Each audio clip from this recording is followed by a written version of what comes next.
आई काय करायला लागली? करते की पुदिना आहे, साप, कोथिंबीर. तुम्हाला काय ओबाड दोबाड करत ठेवता सगळं असं वर बडायचं टाकायचं कोथिंबीर ही लय सुगरणी तुम्ही. सोना बी तसल्याच लेख बी तसलीच. आता काय करून साफ करून ठेवायचं नाही, काय नाही.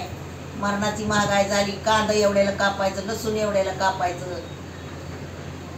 आता महागाई झाली तर काय करावं बरं? त्याला आता भाज्याच तेवढ्या लागते त्या आपल्या घरामध्ये. भाज्याला लागतंय सगळं. टमाटी कांदा जरा जपून वापरा. लय महाग झाल्यात आता. लसूण किती महाग झालाय तुम्हाला काय? अहो आई, आता महागाईच एवढी वाढली तर काय करायचं? जेवढं लागणार तेवढं टाकणारच ना. तुम्हाला काय आणलेल्या पायलीन करते मी वायली. संसार करायचा माहीतच नाही. आणतोय नवरा कमवून घरी बसून काय.